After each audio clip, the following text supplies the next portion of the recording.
Mesdames et messieurs, bienvenue dans votre émission Regard sur la Oumma qui sera essentiellement consacrée à la manière dont les pays de la Oumma ont géré cette pandémie du corona. Alors, les enseignements de l'islam permettent-ils de suspendre temporairement les pratiques collectives religieuses en cas de danger sanitaire ou de pandémie? Que dit le droit islamique des pratiques collectives religieuses en cas de pandémie?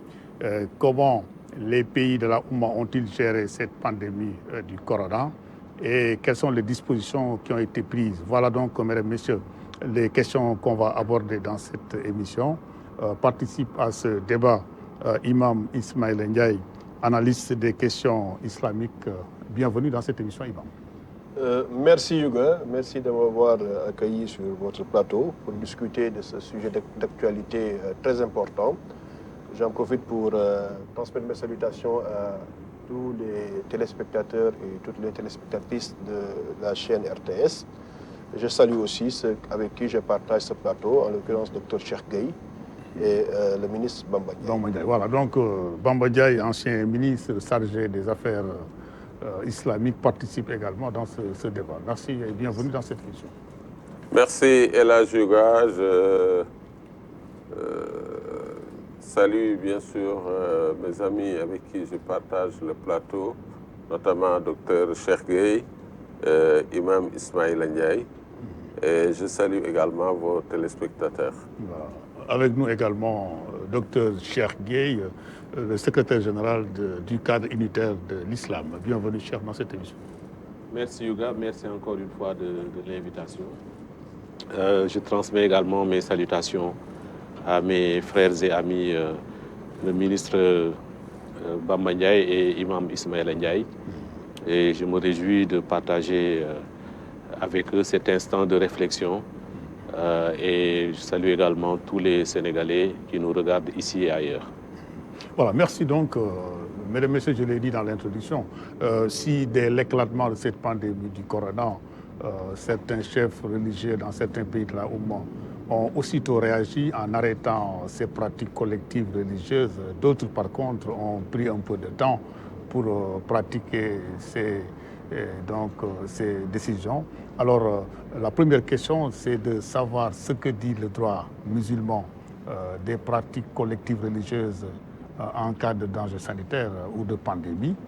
Mais d'abord, on va essayer de définir le cadre historique et théorique de ces pratiques collectives religieuses en cas de danger sanitaire. Imam Ismail. Oui, Yuga, sur cette question, il faut en tout cas dissocier deux aspects. L'aspect obligation religieuse qui concerne l'ensemble des piliers de l'islam. Et comme nous le savons, la prière fait partie des piliers de l'islam. La prière en communauté est une forte recommandation. Maintenant, la petite divergence, c'est est-ce que cette prière de communauté se fait forcément dans les lieux qui lui sont dédiés ou pas. Donc là aussi, il y a des positions de savants de l'islam. Alors, les épidémies n'ont pas apparu dans le monde musulman pour la première fois. Elles ont apparu dans l'histoire de l'islam. Nous nous rappelons bien de l'épidémie d'Amouas. Amouas, qui est une cité d'Al-Quds, de Jérusalem, qui a été bien gérée par le deuxième calife de l'islam, Omar ibn Khattab, avec les conseils, évidemment, de ceux qui étaient chargés de diriger les contingents musulmans sur ce lieu. Je veux nommer Abu Ubaïda, Amr ibn Jarrah. Alors, c'est une question difficile parce que les gens ont opposé des positions doctrinaires dans l'islam. Est-ce qu'on doit fuir de la prédestination où il y a une possibilité, si on en a les moyens, de chercher à se protéger et que les deux n'étaient pas antagonistes pour celui qui a une foi sincère en la prédestination. Aussi, il y avait une orientation du prophète sallallahu alayhi wa sallam que Abdurrahman ibn Auf, qui était un des compagnons du prophète, a donné comme avis et qui faisait foi en ce moment, que le prophète avait recommandé que celui qui se trouve sur une terre où il y a une épidémie ne devait pas en sortir, et celui qui n'était pas encore entré ne devait pas rentrer sur cette terre. Et que C'est cela qui a permis d'ailleurs à Omar ibn Khattab de fonder sa décision de ne pas rentrer dans cette contrée-là qui a été attaquée par cette épidémie. Alors maintenant, la relation, et je vais même préciser aussi, pour la gestion même de cette épidémie. On se rappelle que c'est Amr ibn al-As, qui était un compagnon du prophète, qui a bien géré l'affaire en demandant à tout un chacun de s'isoler. Même les questions de confinement, aujourd'hui on peut les retrouver dans cette stratégie de donc le confinement date à une... Mais bien sûr, qui a demandé à chacun de s'éloigner quelque part dans les montagnes pour que la maladie ne puisse pas se transmettre. Et c'est ainsi qu'il a géré l'épidémie. Et Omar ibn Khattab, qui était le deuxième calife, a bien apprécié cette vision de Amr ibn al-As. On ne pouvait pas dire en ce moment qu'il y avait des prières dans les lieux de regroupement parce que chacun devait s'isoler quelque part. Mais lorsque cette question est arrivée à nouveau au monde musulman, comme vous le savez, sur certaines questions de grande importance aujourd'hui, ce qu'on appelle les avis individuels sont de plus en plus minoritaires. On ne considère plus maintenant les avis individuels sur ces questions-là qu'on appelle an-nawazil, c'est-à-dire c'est des questions nouvelles. Sur ces questions, nous avons les comités scientifiques et de recherche qui se retrouvent pour en discuter, chacun convoquant les textes dont il a la maîtrise, écoutant même les spécialistes. S'il s'agit de la question directement, on va écouter les biologistes, les virologues, les spécialistes, et se fondant sur leur avis, les chariatiques, ceux qui ont appris l'islam, vont donner un avis. Alors, sur la question, il y a un semblant d'unanimité, ce qu'on appelle l'ijma. Aujourd'hui, il faut se rendre compte que tous les comités scientifiques du monde musulman, en tout cas le comité de l'Arabie Saoudite, le comité de la Turquie, Ittihad al-Alami al-Muslimin, le comité des savants du monde musulman, tous ces comités au Qatar, au Maroc, tous les comités scientifiques sont arrivés à la même conclusion que s'il y a danger qui exposerait la vie des musulmans, alors il serait permis, dans ces situations-là, d'éviter les rassemblements qui sont facteurs de propagation de la maladie. Et parmi les rassemblements, il y a les prières en communauté. On peut classer donc les prières dans cette catégorie de pratique. Ils ont accepté de classer les prières en communauté dans cette catégorie. Maintenant, en donnant peut-être, disons, une exception dans des cas où il serait possible, scientifiquement parlant, d'éviter la propagation en tenant compte de certaines mesures. Certains pays ont pu l'adopter, d'autres pays se sont rendus compte que le niveau, disons, de compréhension des populations par rapport à ces dispositions n'était pas élevé, et ils ont choisi, pour éviter carrément le risque de transmission, ils ont choisi d'arrêter les prières en communauté. Maintenant, je peux dire qu'en Turquie, par exemple... Mais les muezzins peuvent quand même appeler les gens. En Turquie, par exemple, les mosquées restent ouvertes. Les gens peuvent y entrer individuellement à prier et ressortir. Les muezzins continuent à faire leur appel. D'ailleurs, je le précise ici, la Ligue des imams et prédicateurs du Sénégal, hier, en concert avec les autorités, a compris que l'arrêté sur la fermeture des mosquées ne concernait pas les appels à la prière, et qu'on pouvait appeler pour informer les gens des heures de prière. Mais il y a une manière d'appeler peut-être. Oui, il faut appeler et à la fin, dire aux gens, priez chez vous. Sallu fi buyutikum. On peut le dire avec la version arabe, et après en faire la traduction pour que les gens puissent comprendre ce qui se dit.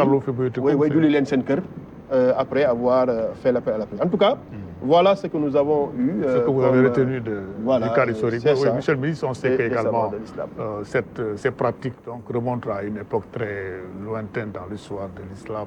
Qu'en pensez-vous réellement? Oui, je crois que Imam Ismaïl a déjà campé le cadre historique, et j'allais même dire jurisprudentiel, de ce qu'on appelle fiqh al-nawazil. Moi, j'ai l'habitude de dire que cette pandémie a surpris tout le monde. D'abord les scientifiques, parce que jusqu'à présent, il n'y a pas encore de vaccin contre cette pandémie. Jusqu'à présent, on n'arrive même pas encore à déterminer le type du virus, le coronavirus. Donc, mais les scientifiques sont à la recherche de solutions. Ils se sont mis, malgré le retard, à la recherche de solutions concernant cette pandémie. De la même manière, les fuqaha, les docteurs de la loi du monde musulman, eux aussi ont été surpris, il faut l'avouer, par cette pandémie qui a du reste surpris tout le monde. Et immédiatement, ils se sont mis, eux aussi, à la recherche de solutions. Mais tiens, ils ont trouvé que dans l'islam, il y avait ce qu'on appelle fiqhun nawazil, la jurisprudence des cataclysmes, qui a déjà existé, comme l'a rappelé si bien Imam Ismail. Déjà le cas de Omar ibn al-Khattab ou Abu Ubaidah al-Jarrah, les hadiths de Aïcha radiyallahu anha, les propos de Imam Ali, tout cela a constitué dans le passé des réponses certes spécifiques, mais qui pourraient être généralisées à des questions spécifiques qui deviennent aussi générales. Aujourd'hui, la pandémie touche tout le monde presque. Alors, ce qui fait que tout le monde a eu recours pratiquement aux mêmes solutions. Comme il l'a dit, pour une fois, peut-on dire, tous les fuqaha du monde moderne sont unanimes de se référer aux mêmes hadiths, de se référer aux mêmes règles qui existaient depuis longtemps, et c'est ça, fiqhun nawazil. C'est-à-dire chaque fois qu'il y a un problème, si on regarde un peu dans l'histoire, on trouve qu'il y avait des fatwas, des avis qui étaient émis par un groupe de musulmans. Ce qu'il dit également est important. Devant des questions de ce genre, il ne s'agit pas d'émettre des avis individuels, mais en général, et c'est ça d'ailleurs la nature de l'islam, les fuqaha se réunissent parce que c'est mieux comme ça, comme en Arabie Saoudite, Hay'atu Kibar al-Ulama, Al-Ittihad al-Alami, les muslimines, ainsi de suite. Il y a dans le monde musulman également des organisations qui regroupent des hommes de science qui s'occupent de ces questions-là, et tous ont émis de manière très claire leur avis. On a trouvé d'abord que en cas de pandémie, la mise en quarantaine se justifiait dans l'islam. Si on se rapporte à ce hadith qu'on rapporte d'Abdurrahman ibn Auf, ça a été pratiqué certes par Omar ibn al-Khattab durant son califat, mais Abdurrahman ibn Auf rapporte le hadith qui a été dit du temps du prophète, c'est-à-dire que si vous entendez une épidémie dans une contrée, n'y entrez pas, si elle vous y trouve, n'y sortez pas. Et dans le hadith de Aïcha, le confinement, bon. Oui. C'est donc c'est ça la quarantaine, c'est un peu ça, c'est ce que la Chine, moi je le disais depuis longtemps, c'est ce que la Chine a pratiqué. C'est aussi une question de bon sens. Ouais. Quand la pandémie est apparue à Wuhan, je ne dis même pas seulement la ville de Wuhan, mais toute la province de Hubei a été mise en quarantaine immédiatement, et les Chinois ne se sont pas référés au hadith, mais ils se sont référés à des pratiques scientifiques et que dictait le bon sens. Donc ça aussi, on l'a trouvé dans l'islam. Donc la quarantaine existe bel et bien dans l'islam. Ça a été pratiqué. Et tout le reste, les mesures d'hygiène, n'en parlons pas. L'islam, la base, c'est d'abord l'hygiène, en commençant par les ablutions, et ainsi de suite. C'est que, si vous regardez les ablutions, je le disais l'autre jour à un médecin avec qui je partageais un plateau, il parlait de la zone T. L'homme, habituellement, ne peut presque pas rester une minute sans toucher la zone T. Les yeux, le nez, la bouche, ainsi de suite. Mais regardez les ablutions, on commence après les mains. Il faut commencer naturellement par les mains, parce que ce sont les mains qui lavent les autres parties du corps. Si elles ne sont pas propres, elles ne peuvent rien faire. Donc, dans l'ablution, vous commencez par laver les mains. Après, vous vous occupez de cette zone T.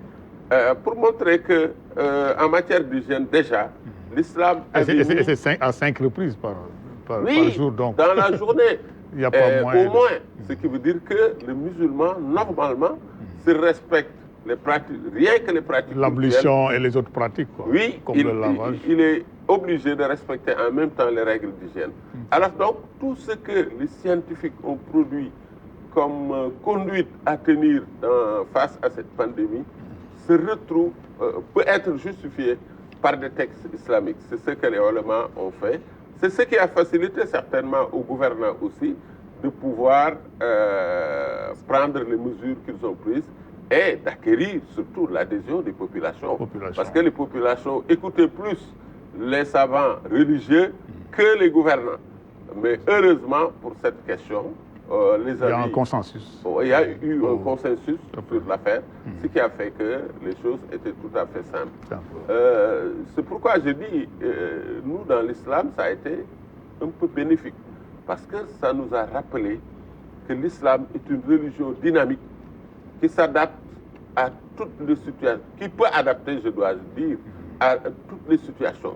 Quand on dit l'islam transcende le temps et l'espace, c'est de ça qu'on parle. Il le transcende parce qu'à tout moment, il y a des solutions islamiques qui peuvent être apportées.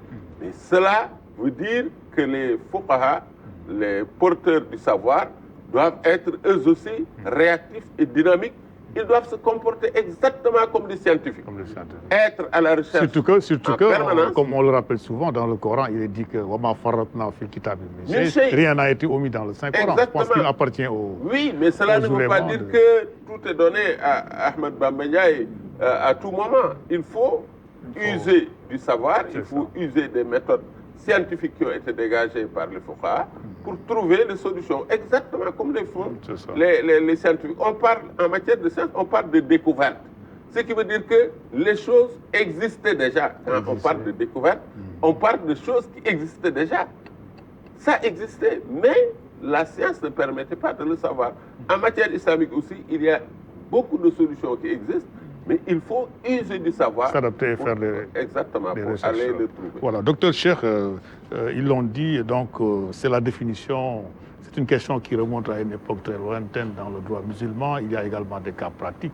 Mais si on revient à cette pandémie, on sait que le corona a beaucoup changé pour le monde musulman. Par exemple, mosquée fermée, petit pèlerinage, Umrah annulé, risque même pour le grand pèlerinage d'être reporté si la maladie évolue. Est-ce qu'on peut revenir sur faire la géographie un peu dans les pays de la... Merci. Globalement, je pense qu'il est important de considérer cette maladie aussi dans sa dimension philosophique et spirituelle. Il faut que nous nous interrogions sur le moment. Quel moment nous vivons? Nous vivons un moment presque sans pareil dans l'histoire, puisque une pandémie qui atteint autant de terres, autant de parties de l'humanité en si peu de temps, peut-être que dans l'histoire, on ne l'a pas connue. Puisqu'on n'a jamais été aussi loin dans la mondialisation et l'extension des échanges de biens et de personnes, et aussi d'idées. Et donc c'est aussi pour ça que le coronavirus a été autant transporté et aussi rapidement. C'est une dimension qui en fait un accélérateur, sans doute, de la réflexion sur l'humain et sur notre humanité en général et notre planète également. En cela, on peut également se demander si nous ne sommes pas dans un moment où Allah subhanahu wa ta'ala nous demande de nous interroger sur ce que nous sommes. Et on peut se demander si c'est une malédiction ou effectivement une bénédiction, puisque certains même ont théorisé. Voilà, et considérer que c'est vrai, ça fait mal. Ça fait mal dans beaucoup de domaines, j'y reviendrai, mais c'est aussi une bénédiction puisque ça nous permet de reprendre du souffle, de regarder ce qu'on a vécu, qu'est-ce que nous avons fait de l'humanité que Dieu nous a confiée et de notre tâche sur cette planète. Si on ne considère pas ce moment comme un moment d'introspection et de réflexion, c'est qu'aussi on aura raté quelque chose. Et ça ne s'adresse pas uniquement aux musulmans, ça s'adresse à tous les humains. Et c'est pour ça que je parlais de dimension philosophique, puisque la philosophie, c'est pour tout le monde. Mais comme les amis et frères l'ont rappelé, il y a une rencontre, une conjonction entre à la fois le scientifique et le religieux. Et c'est également, ça rajoute également à la gravité du moment et à la nécessité que tous les courants religieux, tous les courants philosophiques, tous les courants économiques se retrouvent dans ce type de moment pour réfléchir ensemble. Mais au-delà de la dimension religieuse, nous avons également, et philosophique, nous avons aussi une dimension économique que prend ce coronavirus. Là aussi, après peut-être 4 siècles, 5 siècles de mondialisation accélérée avec l'esclavage, les progrès en termes de modernité, de l'agriculture, de l'élevage, des industries, de la science, de la technologie, et aussi toute la superstructure économique qui a été mise en place, notamment en construisant une hégémonie des pays du Nord sur les pays du Sud, en construisant des grandes richesses détenues juste par quelques personnes au détriment de la majorité, que cette mondialisation-là est aujourd'hui interrogée, puisqu'on voit qu'un petit virus,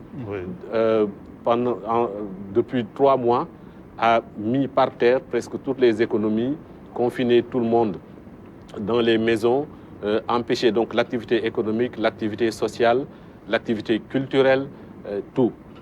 Cette dimension-là me paraît importante. Et pendant que toutes ces dernières années, on se demandait qu'est-ce que la planète va devenir avec donc les changements climatiques, la destruction de la biodiversité, on se rend compte que l'homme et l'humanité en général est capable quand même de s'arrêter, de laisser la planète respirer et que ça ne lui coûte pas grand-chose. Ce virus est également un révélateur de cet état de fait. Et donc, il me semble que nous vivons un moment très, très important qui demande une introspection générale à toutes les échelles, à l'échelle individuelle, mais aussi à l'échelle collective, dans nos pays, à l'échelle internationale. Ce que je vois, c'est déjà une volonté des pays qui nous ont toujours dominés de perpétuer cette domination à travers le capitalisme triomphant qui a connu effectivement des crises ces dernières années, 2008 et même un peu avant avec les crises pétrolières, mais qui renaît toujours de ses cendres, qui est en train d'être renfloué. On parle de 5 000 milliards de dollars qui va être remis dans les économies. Mais pour moi, ce serait une erreur si on ne regardait pas le monde dans sa pluriversalité, c'est-à-dire dans sa diversité.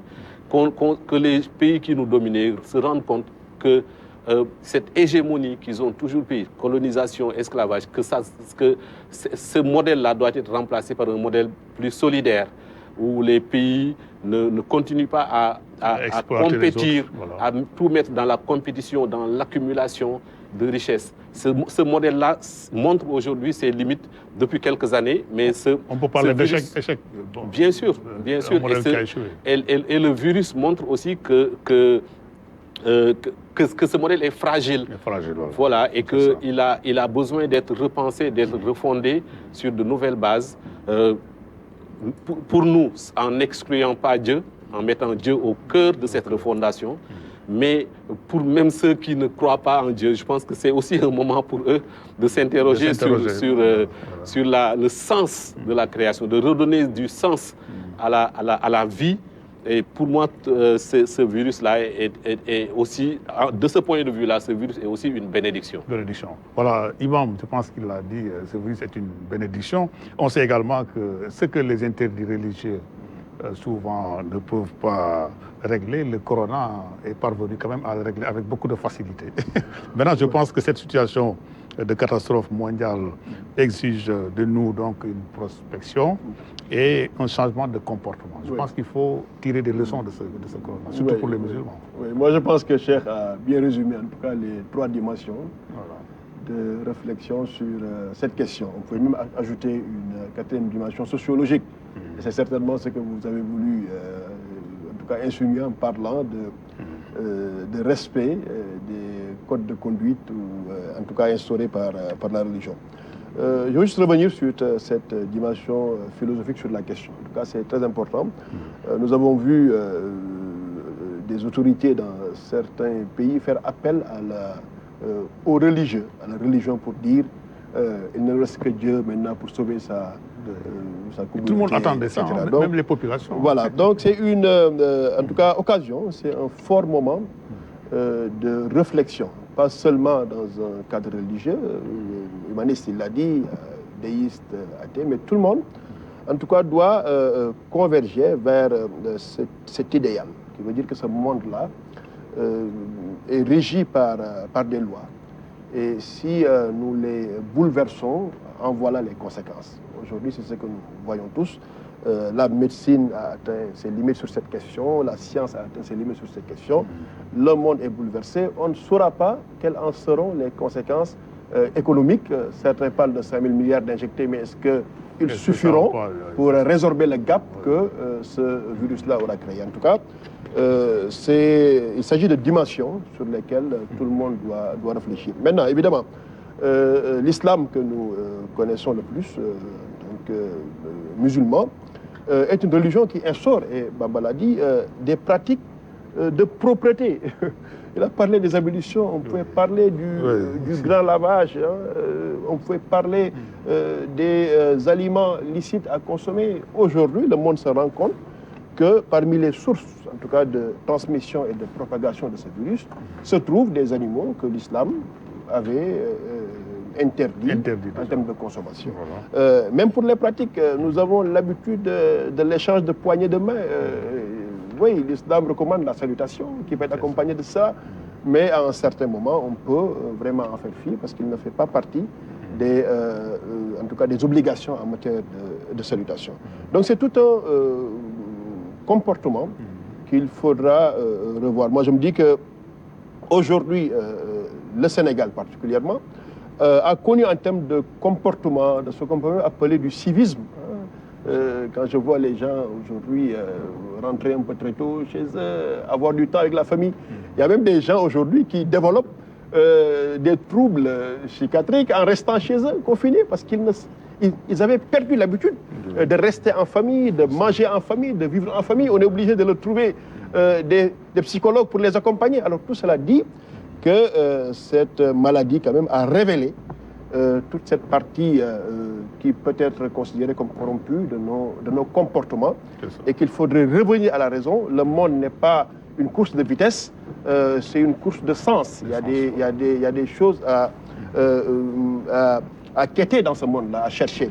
Et malheureusement, en vivant tout un matérialisme, on oublie qu'il y a du sens à chercher dans ce monde et tout ne se résume pas aux moyens matériels. Et du temps à accorder à sa famille également. Le fait de rester avec sa famille. Tout cela sont des leçons que nous pouvons apprendre quand même de cette maladie. Donc, bénédiction, malédiction. Voilà. Cheikh a donné son avis, mais je pense qu'il y a des aspects positifs quand même que nous pouvons apprendre. Bamba, qu'en pensez-vous? Ben oui, je crois que je commencerai par là où il a terminé. Bénédiction, malédiction. C'est ça la dualité qui existe un peu partout dans la philosophie islamique, de la perception des choses. Dans chaque chose, il y a toujours ces deux voies qui peuvent conduire à la bénédiction ou à la malédiction. Ça dépend maintenant de celle que l'on choisira. Cheikh l'a tout à l'heure dit, je crois que c'est important. Cette pandémie n'a pas seulement surpris le monde, mais elle remet en cause beaucoup d'idées reçues, beaucoup de choses qu'on nous avait imposées depuis longtemps. Ça commence d'abord par cette idée de mondialisation capitaliste qui a été imposée au monde. On a en un moment pensé que certains pays sont devenus, on les appelait même des puissances ou des superpuissances. Oui. Aujourd'hui, la maladie nous révèle que aucun pays n'est presque puissant. Les États-Unis tremblent, Californie est envahie par la pandémie, New York Et on dit que peut-être, nous ne le souhaitons pas, dans peu de jours, les États-Unis peuvent redevenir l'épicentre de cette pandémie, alors qu'elle avait débuté en Chine. Mais aussi, ça remet en cause une certaine idéologie, un certain type de démocratie qu'on nous avait imposé. On a vu que la Chine, que l'on reprochait beaucoup de choses, a pu quand même, compte tenu de la discipline qui existe chez eux, régler en un peu de temps une question qui aurait pu faire beaucoup plus de dégâts si elle était commencée dans certaines démocraties. D'ailleurs, on est en train de le vivre.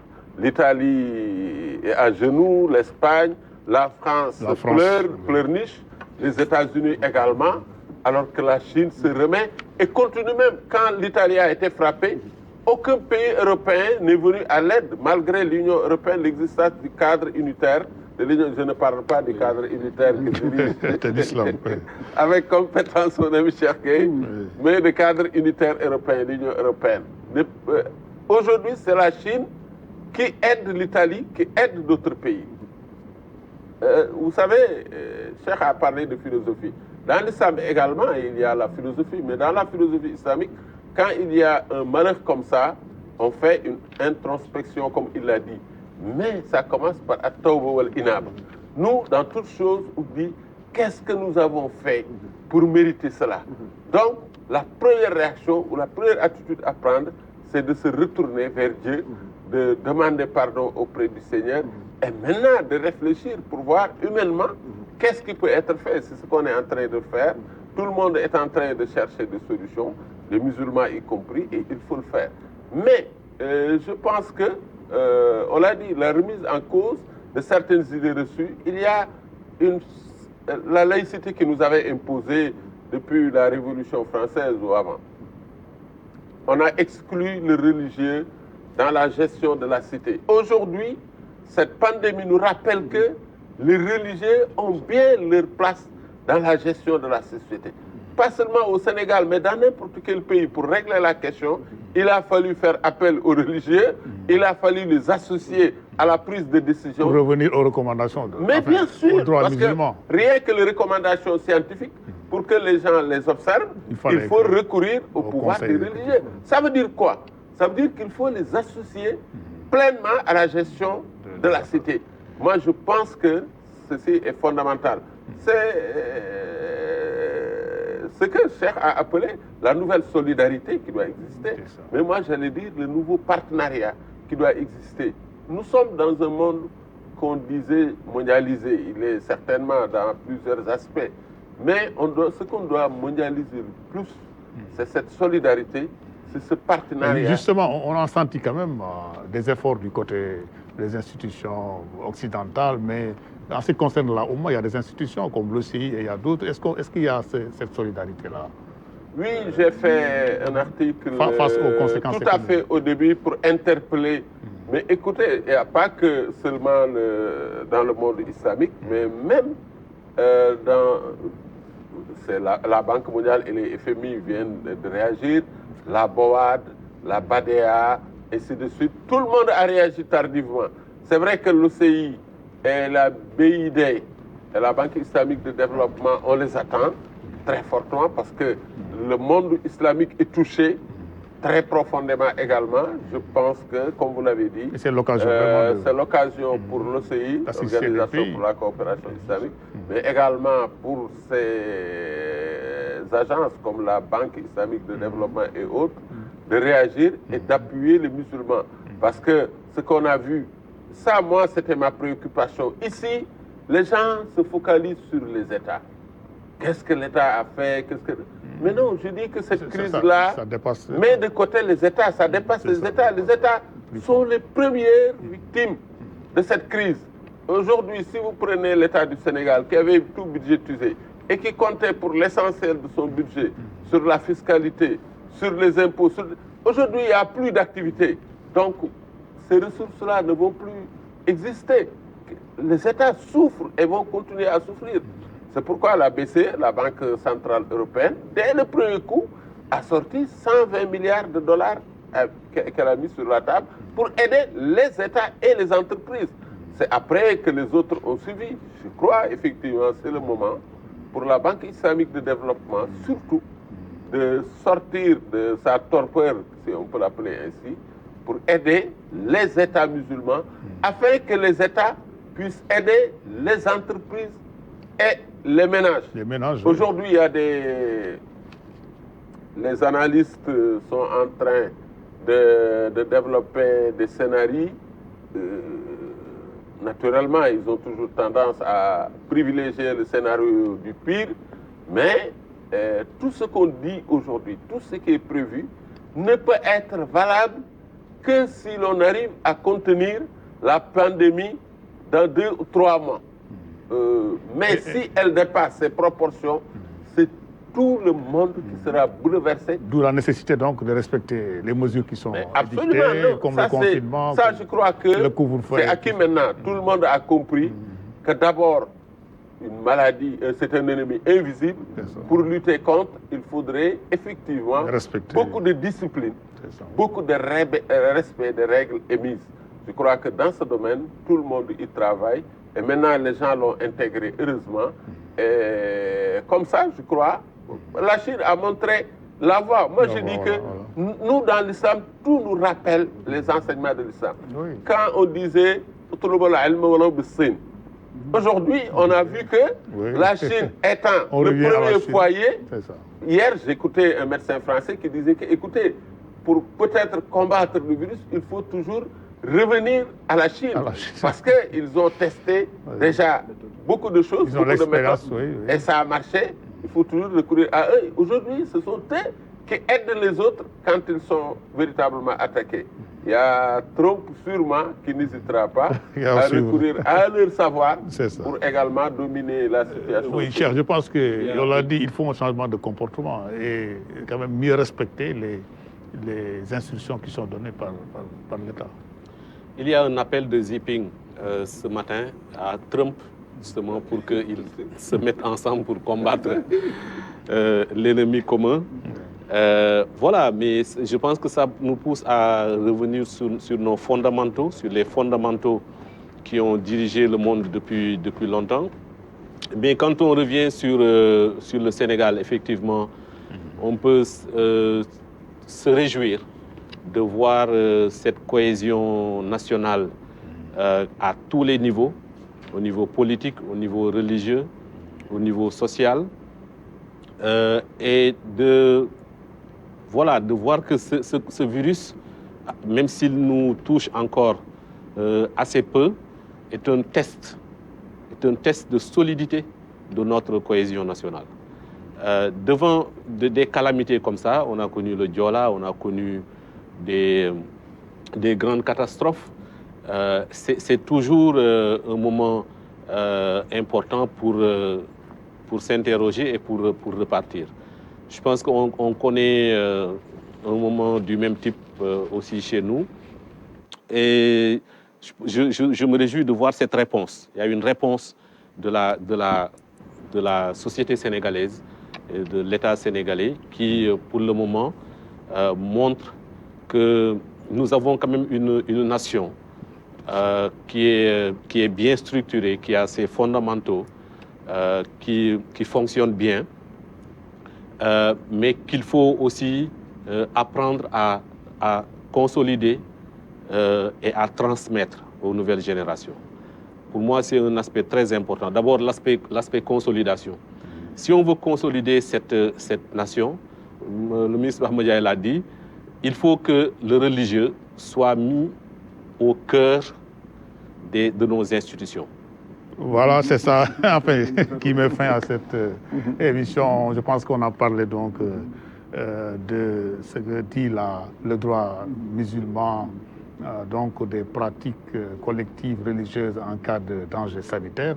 Et nous avons quand même parcouru l'expérience dans les différents pays et comment surtout cette pandémie a été gérée dans les différents pays de la Oumma islamique. Alors je pense qu'il faut un petit effort d'autodiscipline et le Covid-19 ne sera qu'un mauvais souvenirs. Et voilà donc, mesdames et messieurs, qui me fait à cette émission Regard sur la Oumma. Je vous remercie pour avoir donc participé à cette émission et je vous donne rendez-vous prochainement. Merci.